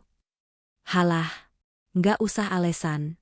Saya nggak mau kosan saya jadi sarang penjahat atau tempat istri simpanan koruptor. Bikin sial aja. Ibu kos itu menunjuk koper-koper Siska yang masih berantakan. Sekarang juga, angkat kaki dari sini. Saya kasih waktu 10 menit. Kalau enggak, saya panggil warga buat usir paksa. Tapi Bu, hari sudah malam, saya hamil, saya nggak punya uang. Siska memohon, berlutut di kaki ibu kos. Bodoh amat. Siapa suruh laki lu maling? Sana pergi. Jangan bawa penyakit di sini. Ibu kos menendang pelan kaki Siska agar menyingkir, lalu meludah ke samping. Siska menangis histeris. Diusir untuk kedua kalinya dalam 3 hari. Kali ini tanpa mobil mewah, tanpa suami yang menemani. 10 menit kemudian, Siska berjalan tertatih-tatih di pinggir jalan raya yang ramai. Ia menyeret satu koper besar berisi baju-bajunya. Tas branded palsunya tersampir di bahu. Hujan mulai turun rintik-rintik, seolah alam pun ikut menangisi, atau menertawakan, nasibnya. Ia duduk di halte bus yang sepi, basah kuyup, memeluk perutnya yang membuncit. Tidak ada keluarga. Tidak ada suami. Tidak ada uang. Tidak ada rumah. Bayangan wajah Aruna yang ia hina tempo hari melintas di benaknya. Kata-katanya sendiri terngiang kembali, mending kamu pergi. Sadar diri dong. Mas Bram itu pejabat, kaya raya. Kamu itu cuma beban. Pergi sana. Kini, kata-kata itu berbalik menghantamnya dengan kekuatan 1000 kali lipat. Siska menatap jalanan aspal yang basah dan gelap, merasakan dingin yang menusuk tulang, dan untuk pertama kalinya dalam hidupnya, ia merasakan ketakutan yang sesungguhnya akan kematian karena kelaparan. Dan di seberang jalan, sebuah mobil hitam lewat. Aruna di dalamnya, dalam perjalanan pulang ke rumah mewahnya untuk memeluk Dava. Ia tidak melihat Siska di halte itu. Baginya, Siska dan Bram sudah menjadi masa lalu yang sudah ia buang ke tempat sampah. Aruna menutup bab kesedihan dalam hidupnya, dan mulai membuka lembaran baru kemenangan. Namun bagi Bram dan Siska, buku penderitaan mereka baru saja dibuka pada halaman pertama. 6 bulan. 180 hari telah berlalu sejak kehancuran rumah tangga itu. Waktu terus berjalan tanpa peduli pada siapa yang tertinggal di belakang, tergilas oleh roda nasib yang berputar tanpa ampun. Di luar tembok penjara, dunia terus berubah. Gedung-gedung bertingkat makin tinggi, teknologi makin canggih. Namun di dalam lembaga pemasyarakatan, lapas, kelas 2A tempat Bram ditahan, waktu seolah berhenti. Setiap detik adalah siksaan, setiap jam adalah abad. Bram duduk di pojok sel yang berukuran 5x6 meter, yang dihuni oleh 20 orang narapidana. Udara di dalam sel itu kental dengan bau keringat, bau kaki yang tidak dicuci, dan bau keputusasaan. Bramantio, mantan kepala cabang yang dulu selalu wangi parfum mahal dan mengenakan kemeja licin, kini nyaris tak bisa dikenali. Tubuhnya kurus kering, tulang pipinya menonjol tajam. Rambutnya dicukur botak, aturan wajib bagi tahanan baru, dan kulitnya dipenuhi koreng akibat kutu busuk yang bersarang di kasur lipat kumal yang menjadi alas tidurnya. "Heh, Pak Bos, bengong aja lu." Sebuah tendangan mendarat di pinggang Bram. Ia tersentak, menoleh dengan takut-takut. Di hadapannya berdiri, kepala kamar, seorang residivis kasus pembunuhan bertubuh kekar dan bertato naga. "Ampun, Bang," cicit Bram. "Ampun, ampun. Itu WC kotor lagi. Lu bersihin yang bener. Masa mantan orang kaya nggak bisa nyikat jamban?" bentak si kepala kamar disambut gelak tawa napi lainnya. "Udah, Bang. Dia kan biasa dicebokin sama babu dulu," timpal napi lain yang giginya ompong. Dengan tertatih, Bram bangkit. Ia mengambil sikat WC yang sudah gundul bulunya. Ia masuk ke kamar mandi kecil di pojok sel yang baunya membuat mata perih. Sambil menyikat kerak kuning di lantai, air mata Bram menetes, bercampur dengan air kotor di lantai. Ini adalah rutinitasnya setiap hari. Menjadi babu bagi para penjahat kelas kakap. Dulu, ia memerintah puluhan karyawan. Kini, ia bahkan tidak punya kuasa atas tubuhnya sendiri. Di sela-sela kegiatan menyedihkan itu, ingatan tentang Aruna selalu menghantuinya. Bukan Aruna yang marah saat di kantor polisi, tapi Aruna yang dulu. Aruna yang selalu menyiapkan sarapan pagi. Aruna yang memijat bahunya saat ia lelah pulang kerja. Aruna yang tersenyum tulus meski Bram sering mengabaikannya. "Aruna," bisik Bram lirih. "Seandainya aku tidak buta." Rasa penyesalan itu bukan lagi sekadar rasa bersalah, melainkan lubang hitam yang menyedot kewarasannya. Ia kehilangan segalanya. Aruna sudah resmi bercerai darinya sebulan lalu lewat putusan Verstek, tanpa kehadiran tergugat. Hak asuh Dava jatuh penuh ke tangan Aruna. Bram tidak diizinkan bertemu anaknya sampai Dava dewasa dan memilih sendiri. Bram membayangkan Dava. Apakah anaknya masih ingat padanya? Atau Aruna sudah menghapus jejaknya? Pikiran itu lebih menyakitkan daripada pukulan para napi. Sementara itu, di sebuah ballroom hotel mewah di Jakarta Selatan, lampu kristal raksasa menggantung megah, memantulkan cahaya ke segala penjuru ruangan yang dipenuhi oleh elit bisnis Jakarta. Malam ini adalah Annual Business Award, malam penganugerahan bagi para pengusaha paling berpengaruh tahun ini. Dan penghargaan Women Entrepreneur of the Year jatuh kepada pembawa acara memberi jeda dramatis. Ibu Aruna Adijaya, CEO Adijaya Group. Tepuk tangan membahana. Aruna berdiri dari kursi VIP-nya. Ia tampak memukau. Mengenakan gaun malam berwarna merah marun berbahan sutra yang memeluk tubuhnya dengan elegan namun sopan. Rambutnya dibiarkan tergerai dengan gelombang alami. Wajahnya bersinar, memancarkan aura kekuatan dan ketenangan. Aruna berjalan naik ke panggung dengan langkah pasti. Ia menerima trofi emas itu, tersenyum pada ratusan kamera yang menyorotnya. "Terima kasih," ucap Aruna di depan mikrofon. Suaranya jernih dan berwibawa. "Penghargaan ini bukan hanya untuk saya, tapi untuk seluruh tim saya yang solid. Dan terutama, untuk putra saya tercinta, Dava, yang menjadi alasan saya untuk terus bangkit dan berjuang." Di layar raksasa di belakang panggung, kamera menyorot ke meja VIP tempat Aruna duduk tadi. Di sana, Dava yang kini berusia hampir 6 tahun, duduk dengan setelan jas mini yang lucu. Ia melambaikan tangan ke arah ibunya sambil tersenyum lebar. Di samping Dava, duduk Pak Hadi yang setia menjaga.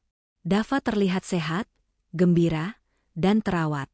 Tidak ada jejak trauma di wajahnya. Aruna telah memastikan Dava mendapatkan terapi psikologis terbaik dan limpahan kasih sayang untuk menutupi lubang yang ditinggalkan ayahnya. Bagi Aruna, Bram dan Siska sudah menjadi masa lalu yang tak relevan. Ia tidak membenci mereka lagi.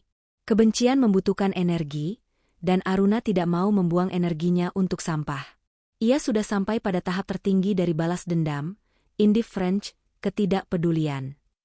Ia sukses, bahagia, dan bersinar tanpa mereka.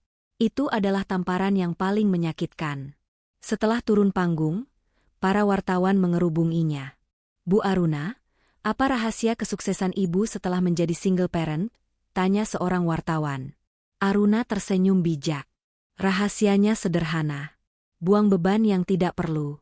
Terkadang, kita berjalan lambat bukan karena jalannya terjal, tapi karena kita menggendong batu di punggung kita. Setelah batu itu dibuang, kita bisa berlari kencang." Semua orang tahu, batu yang dimaksud adalah mantan suaminya, tapi Aruna mengatakannya dengan sangat elegan tanpa menyebut nama. Beratus-ratus kilometer dari kemewahan itu, di pinggiran kota yang kumuh dan padat penduduk. Hujan deras mengguyur atap seng sebuah gubuk liar yang berdiri ilegal di bantaran sungai. Di dalam gubuk yang lantainya dari tanah becek itu, seorang wanita sedang mengerang kesakitan. Siska. Wanita yang 6 bulan lalu masih memamerkan tas Hermes, palsu, dan tidur di rumah dinas ber-AC, kini terbaring di atas tumpukan kardus bekas dan kain jarik lusuh. Perutnya besar, hamil 9 bulan. Tubuhnya bengkak-bengkak, wajahnya kusam penuh flek hitam, dan rambutnya kusut masai. "Aduh, Sak, tolong." Rintih Siska. Keringat dingin membasahi dahinya. Tidak ada dokter. Tidak ada bidan. Uang Siska sudah habis total. Cincin kawin palsunya sudah lama ia buang ke sungai karena saking bencinya. Selama 6 bulan ini, Siska bertahan hidup dengan menjadi buruh cuci piring di warung pecel lele tenda. Ia tidur menumpang di gubuk seorang pemulung tua yang kasihan padanya. Malam ini, kontraksi hebat menyerangnya. Air ketubannya sudah pecah, membasahi kain jarik satu-satunya yang ia punya. "Embah, tolong Siska, Embah." Siska memanggil Embah Yem, pemulung tua yang memberinya tumpangan. Embah Yem yang rabun masuk tergopoh-gopoh membawa baskom berisi air hangat dan gunting berkarat yang sudah dibakar api lilin. "Tahan, Enduk. Tahan. Nggak ada duit buat ke puskesmas. Kita lahirin di sini aja ya," kata Mbah Yem dengan suara serak. "Sakit, Embah. Aku nggak kuat. Mas Bram, Ibu, Bapak." Siska meracau memanggil nama-nama orang yang sudah tidak mempedulikannya. Setiap dorongan rasa sakit itu mengingatkannya pada dosa-dosanya. Ia ingat bagaimana ia mendorong Dava hingga jatuh. Ia ingat bagaimana ia menghina Aruna. Ia ingat bagaimana ia membuang harga dirinya demi laki-laki yang ternyata penipu. "Ayo ngeden, Enduk." "Kepalanya udah kelihatan," seru Mbah Yem.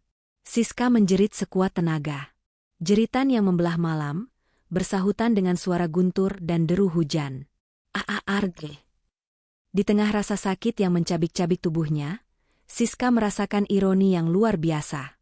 Dulu, ia bermimpi melahirkan di rumah sakit VIP, ditemani suami kaya, difoto oleh fotografer bir fotografi, dan bayinya tidur di box bayi mahal. Sekarang, ia melahirkan di atas tanah, ditemani tikus got yang berlarian di pojok gubuk, dibantu nenek pemulung, dan tanpa sepeser pun uang untuk membeli popok. Oek, oek.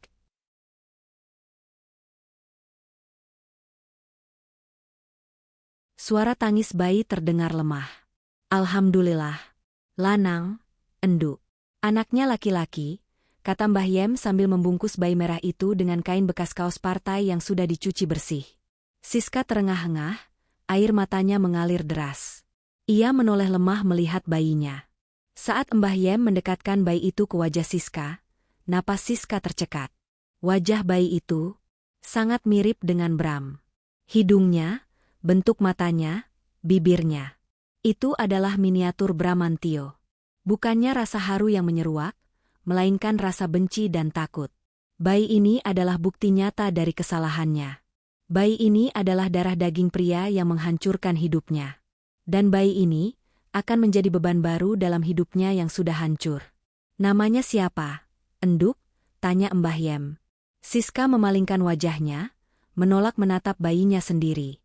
Enggak tahu. Terserah Mbah saja. Loh, kok gitu? Ini anakmu, Enduk. Dia bukan anakku. Dia anak setan. Teriak Siska histeris, lalu menangis terseduh-seduh. Gara-gara bapaknya, aku jadi gembel. Gara-gara hamil dia, aku nggak bisa kerja enak. Kenapa dia harus lahir? Mbah Yem menggeleng prihatin sambil memeluk bayi malang itu. Istighfar, Enduk. Anak nggak berdosa. Yang berdosa itu orang tuanya. Siska menangis sampai tertidur karena kelelahan. Malam itu, di gubuk reot pinggir kali, seorang bayi lahir ke dunia tanpa disambut sukacita, tanpa ayah, dan dengan ibu yang dipenuhi penyesalan. Keesokan harinya, Siska terbangun karena suara ribut di luar gubuk. Ternyata ada pembagian nasi bungkus gratis dari sebuah yayasan sosial yang rutin mendatangi kawasan kumuh itu. Dengan tubuh yang masih sakit luar biasa pasca melahirkan, Siska memaksakan diri bangun. Ia lapar. Sangat lapar. Ia butuh makan supaya asinya keluar, atau bayinya akan mati. Meski ia membenci kehadiran bayi itu, naluri keibuannya tidak membiarkannya membunuh darah dagingnya sendiri. Siska berjalan tertatih keluar, antre bersama puluhan pemulung dan pengemis lain. Ia menggendong bayinya yang dibungkus kain lusuh. Saat gilirannya tiba, ia menerima nasi bungkus dari seorang wanita cantik berpakaian rapi, relawan yayasan itu. Siska mendongak untuk mengucapkan terima kasih. Namun, matanya membelalak saat melihat logo di kaos seragam relawan itu. ADJ Foundation, berbagi untuk negeri. Jantung Siska berhenti berdetak. Ini yayasan milik Aruna. Makanan yang akan ia makan, yang akan menyelamatkan nyawanya dan bayinya hari ini, adalah sedekah dari wanita yang pernah ia hina miskin. Siska melihat ke arah mobil box besar yang membawa logistik. Di sana, tertempel poster besar wajah Aruna yang tersenyum ramah dengan slogan, "Kepedulian kita, harapan mereka." Siska merasa ditampar ribuan kali bolak-balik. Harga dirinya yang sudah hancur, kini digiling menjadi debu. Ia memakan remah-remah dari meja Aruna. Ia hidup dari belas kasihan saingannya. Tangan Siska gemetar memegang nasi bungkus itu. Ia ingin membuangnya karena gengsi, tapi perutnya perih melilit. Rasa lapar mengalahkan segalanya. Sambil menangis sesenggukan, Siska membuka nasi bungkus itu dan memakannya dengan lahap di pinggir got. Setiap suapan nasi terasa seperti menelan bara api rasa malu. Enak, Bu? Tanya relawan itu ramah, tidak mengenali Siska yang sudah berubah wujud menjadi wanita gembel. Siska hanya mengangguk cepat, tidak berani mengangkat wajah. Di dalam mobil mewah yang terparkir agak jauh mengawasi kegiatan sosial itu, Aruna duduk di kursi belakang. Ia melihat kerumunan itu dari balik kaca gelap. Matanya sempat menangkap sosok wanita kurus dengan bayi merah yang makan dengan rakus sambil menangis. Aruna tidak mengenali bahwa itu Siska. Penampilan Siska sudah terlalu jauh berbeda. Aruna hanya melihatnya sebagai salah satu dari sekian banyak kaum duafa yang perlu dibantu. Pak Hadi, sepertinya ibu muda di sana itu butuh bantuan lebih. Bajunya lusuh sekali dan bayinya masih merah, kata Aruna menunjuk ke arah Siska. Tolong kasih santunan tambahan. Amplop isi 500.000 dan paket susu bayi. Baik, Bu Aruna. Ibu memang sangat dermawan, puji Pak Hadi. Pak Hadi turun, menghampiri Siska, dan menyerahkan amplop putih berlogo Adijaya Group serta 1 kaleng susu formula. Ini rezeki tambahan dari Ibu Aruna, Bu. Semoga bayinya sehat, kata Pak Hadi. Siska menerima amplop itu. Tangannya gemetar hebat saat melihat Pak Hadi. Ia mengenali Pak Hadi, orang yang mengusirnya dari rumah dinas, orang yang memecat Bram. Siska buru-buru menutupi wajahnya dengan ujung kain jarik, takut dikenali. Terima kasih, cicit Siska dengan suara diubah. Pak Hadi tidak curiga, ia segera kembali ke mobil. Setelah mobil Aruna pergi menjauh, Siska membuka amplop itu. 500.000 rupiah. Uang tunai terbesar yang ia pegang selama 6 bulan terakhir. Dan itu pemberian Aruna. Siska memeluk uang itu dan bayinya, lalu meraung menangis di tengah keramaian pasar kumuh itu. Maafkan aku, Aruna, maafkan aku. Ratap Siska, akhirnya mengakui kekalahannya yang total. Kamu menang. Kamu benar-benar menang. Di kejauhan, mobil Aruna melaju mulus menuju kantor pusatnya yang menjulang tinggi, meninggalkan Siska yang masih berkubang dalam lumpur penyesalan yang ia buat sendiri. Karma tidak selalu datang dengan wajah menyeramkan. Kadang, karma datang dalam bentuk uluran tangan dari orang yang pernah kau sakiti, memaksamu menerima kebaikan mereka di saat kau berada di titik terendah, membuatmu sadar betapa kerdilnya dirimu dibandingkan kemuliaan hati mereka. 5 tahun kemudian, pintu gerbang besi raksasa lembaga pemasyarakatan itu berderi terbuka perlahan. Suara engselnya yang berkarat seolah menjadi musik pengiring bagi langkah kaki Bramantio yang berat. Bram melangkah keluar. Cahaya matahari siang itu menyilaukan matanya yang sudah terbiasa dengan keremangan sel penjara selama 5 tahun terakhir. Ia menghirup udara bebas, namun rasanya tidak sesegar yang ia bayangkan. Udara itu terasa kering, berdebu, dan asing. Bram menoleh ke kiri dan ke kanan, mencari wajah yang dikenalnya. Mungkin orang tuanya? Saudara jauh? Atau teman lama? Nihil. Tidak ada siapa-siapa. Hanya ada tukang ojek pangkalan yang menatapnya dengan curiga, tahu betul bahwa siapapun yang keluar dari gerbang itu adalah mantan narapidana. Bram menunduk menatap penampilannya sendiri. Kaos polos murahan pemberian lapas, celana jeans yang sudah longgar karena tubuhnya yang kini kurus kering, dan sepatu kets butut yang solnya sudah mulai lepas. Wajahnya terlihat 10 tahun lebih tua dari usianya. Garis-garis keras menghiasi wajahnya, jejak dari kerasnya kehidupan penjara di mana ia harus menjadi kacung demi bertahan hidup. Di tangannya, ia memegang sebuah tas kresek hitam berisi satu-satunya harta bendanya. Selembar surat pembebasan dan uang saku 50.000 rupiah. Mau kemana, Mas? Ojek? Tawar seorang tukang ojek ragu-ragu. Bram menggeleng lemah. Ia tidak punya tujuan. Rumah orang tuanya sudah dijual untuk membayar sisa ganti rugi perdata yang dituntut perusahaan, meski itu masih jauh dari cukup. Orang tuanya kini tinggal di panti jompo pemerintah, karena malu dan tidak sanggup menghadapi cemoohan tetangga. Mereka menolak dikunjungi Bram selama 3 tahun terakhir. Bram mulai berjalan kaki menyusuri trotoar panas. Ia adalah manusia bebas, tapi ia merasa lebih terkurung daripada sebelumnya. Dunia di luar sana telah bergerak maju dengan pesat, meninggalkannya yang terpaku di masa lalu. 3 bulan pertama pasca kebebasan adalah neraka kedua bagi Bram. Ia mencoba melamar kerja. Puluhan lamaran ia sebar. Dari mulai perusahaan kecil hingga toko kelontong. Namun, surat keterangan catatan kepolisian, SKCK, miliknya yang berstempel, mantan narapidana kasus penggelapan, adalah lonceng kematian bagi setiap wawancara. Maaf, Pak Bram. Kami butuh orang jujur. Kami tidak berani ambil risiko, kata seorang pemilik toko bangunan, menolak lamarannya untuk menjadi kuli angkut sekalipun. Bram akhirnya berakhir menjadi tenaga serabutan di sebuah pasar induk. Mengangkat karung beras, membersihkan selokan pasar yang mampet, apa saja demi sesuap nasi. Punggungnya yang dulu biasa bersandar di kursi ergonomis direktur, kini bungkuk memikul beban ratusan kilo. Tangannya yang dulu halus memegang pulpen mahal, kini kapalan dan kasar. Suatu sore, saat sedang istirahat makan nasi bungkus di pinggir pasar, Bram teringat Siska. Ia tidak mencintai wanita itu lagi. Rasa cintanya sudah berubah menjadi kebencian mendalam. Tapi, rasa penasaran dan kesepian mendorongnya untuk mencari tahu. Apakah anak itu lahir? Apakah anaknya laki-laki atau perempuan? Dan, apakah Siska masih hidup? Dengan sisa koneksi dari teman sesama kuli pasar yang punya jaringan di daerah kumuh, Bram mendapat informasi samar tentang keberadaan seorang wanita bernama Siska yang tinggal di kawasan pemukiman liar di bawah kolong jembatan tol. Bram memutuskan untuk ke sana. Kawasan kolong jembatan itu gelap, lembab, dan bising oleh suara kendaraan yang melaju kencang di atas kepala. Bau sampah busuk menyengat hidung. Bram menyusuri jalan setapak becek di antara gubuk-gubuk kardus dan tripleks. Matanya menyapu setiap wajah lusuh yang ia lewati. "Cari siapa, Bang?" tanya seorang anak kecil dekil yang sedang mengais botol plastik. "Cari perempuan namanya Siska.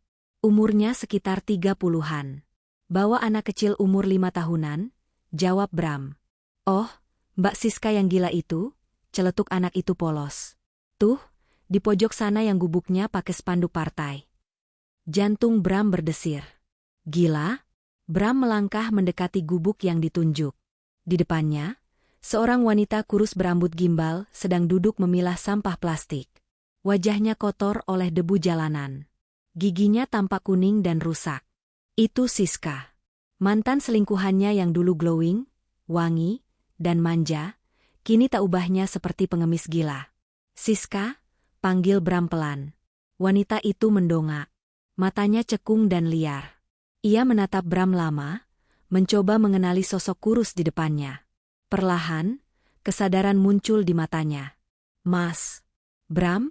Suaranya serak, seperti suara nenek-nenek. Bram mengangguk. Tidak ada pelukan rindu. Tidak ada air mata haru. Yang ada hanya kecanggungan dan rasa jijik satu sama lain. Mereka adalah cermin kegagalan masing-masing. "Kamu keluar?" tanya Siska datar. "Iya." "Anak itu mana?" Siska menunjuk ke dalam gubuk gelap dengan dagunya. "Lagi tidur. Sakit panas. Namanya Bimo." Bram mengintip ke dalam. Di atas tumpukan kain perca, seorang bocah laki-laki kurus kering tertidur gelisah. Kulitnya penuh koreng bekas gigitan nyamuk. Wajah itu adalah wajah Bram versi kecil yang menderita gizi buruk. Hati Bram hancur. Bukan karena kasih sayang ayah, tapi karena melihat betapa menyedihkannya, warisan, genetiknya. Anak ini lahir dari dosa, dan hidup dalam derita. "Kenapa kamu nggak pulang ke orang tuamu?" tanya Bram.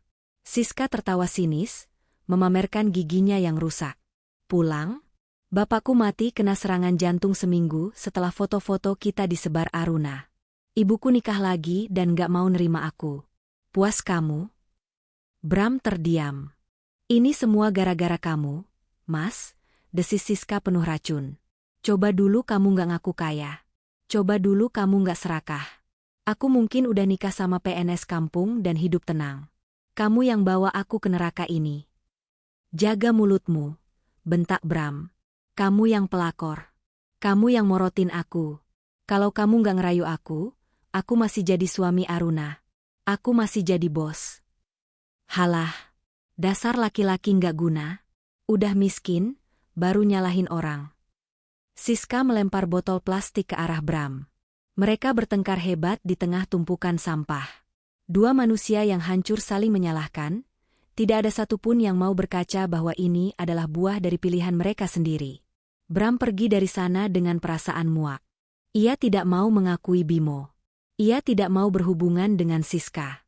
Ia memilih lari, kembali ke kehidupannya yang sepi sebagai kuli panggul, meninggalkan darah dagingnya membusuk di kolong jembatan. Itulah hukuman Bram, hidup tanpa cinta, tanpa keluarga, dan tanpa harga diri. Sementara itu, di belahan dunia yang lain, dunia Aruna. Langit Jakarta sore itu berwarna keemasan. Di rooftop garden gedung pencakar langit Adijaya Tower, sebuah pesta ulang tahun privat sedang berlangsung. Aruna, kini berusia 35 tahun, terlihat lebih muda dan bercahaya dibanding 5 tahun lalu. Ia mengenakan gaun putih elegan, berbincang ramah dengan para kolega bisnis internasional. Di jari manisnya, melingkar cincin berlian indah, bukan dari Bram, melainkan dari Adrian, seorang arsitek ternama yang kini menjadi pendamping hidupnya. Adrian adalah pria matang, jujur, dan sangat menyayangi Dava seperti anaknya sendiri. "Mama." Seorang anak laki-laki tampan berusia 11 tahun berlari menghampiri Aruna. Dava tumbuh menjadi anak yang cerdas, santun, dan berprestasi. Ia baru saja memenangkan kompetisi robotik tingkat nasional. Hei, jagoan mama, Aruna memeluk putranya dengan bangga. Adrian ikut merangkul pundak Dava. Selamat ya, Dav. Papa bangga sama kamu, ucap Adrian tulus. Makasih, Pak. Dava tersenyum lebar. Aruna menatap pemandangan itu dengan mata berkaca-kaca. Dulu, ia pikir hidupnya berakhir saat dikhianati. Ternyata, pengkhianatan itu adalah cara Tuhan membersihkan hidupnya dari orang yang salah, untuk memberi ruang bagi orang-orang yang tepat. Aruna berjalan ke tepi gedung kaca, melihat ke bawah. Ribuan kendaraan tampak seperti semut. Ia merasa lega. Dendamnya sudah lama hilang, berganti dengan rasa syukur yang luar biasa. Ia tidak perlu menghancurkan Bram dan Siska dengan tangannya sendiri setiap hari. Semesta sudah mengatur segalanya dengan presisi yang mengerikan.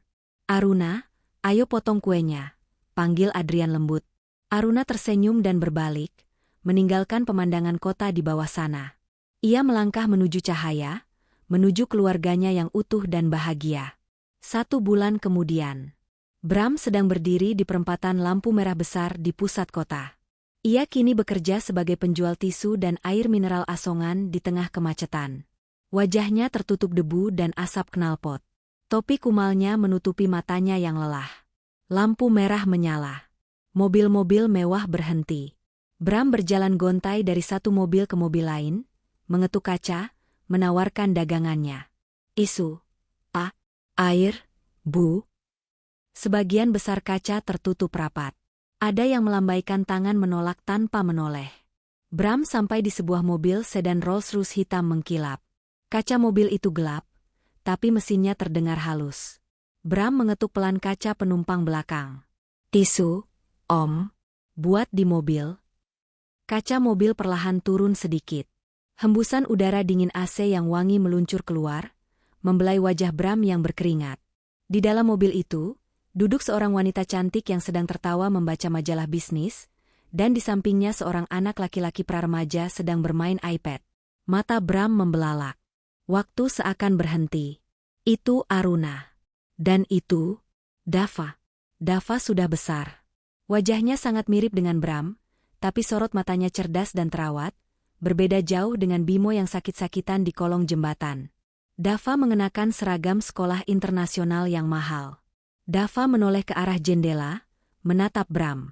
Bram menahan napas. Dava, bisiknya serak. Tangannya gemetar ingin meraih kaca. Ini Papa, Nak, ini Papa. Dava mengerutkan kening, menatap pria kulit kumal di depannya dengan tatapan asing. Ia tidak mengenali Bram. Bagaimana mungkin ia mengenali ayahnya dalam wujud pria berantakan ini? Bagi Dava, ayahnya adalah Adrian, pria hebat yang selalu ada untuknya. Dava menoleh ke Aruna. Ada pengemis. Hati Bram hancur berkeping-keping menjadi debu. Kata itu, pengemis. Anak kandungnya sendiri menyebutnya pengemis. Aruna menoleh. Matanya bertemu dengan mata Bram. Ada jeda 3 detik yang terasa selamanya. Aruna mengenali Bram. Ia melihat mantan suaminya dalam kondisi yang paling menyedihkan. Apakah Aruna marah? Tidak. Apakah Aruna sedih? Tidak. Tatapan Aruna datar. Dingin. Tanpa emosi. Seperti melihat orang asing yang tidak relevan. Aruna tidak menunjukkan kemenangan, tidak juga menunjukkan belas kasihan. Bram baginya sudah mati. Aruna mengambil selembar uang Rp100.000 dari dompetnya, lalu menyodorkannya keluar melalui celah jendela tanpa menyentuh tangan Bram. Ambil ini, Pak. Maaf kami tidak butuh tisu, ucap Aruna sopan namun berjarak. Bram terpaku. Ia ingin berteriak, aku suamimu.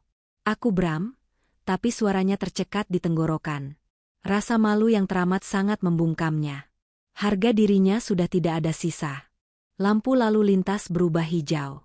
Jalan, Pak Supir, perintah Aruna tenang. Kaca mobil kembali naik, menutup rapat akses Bram ke dunia mereka.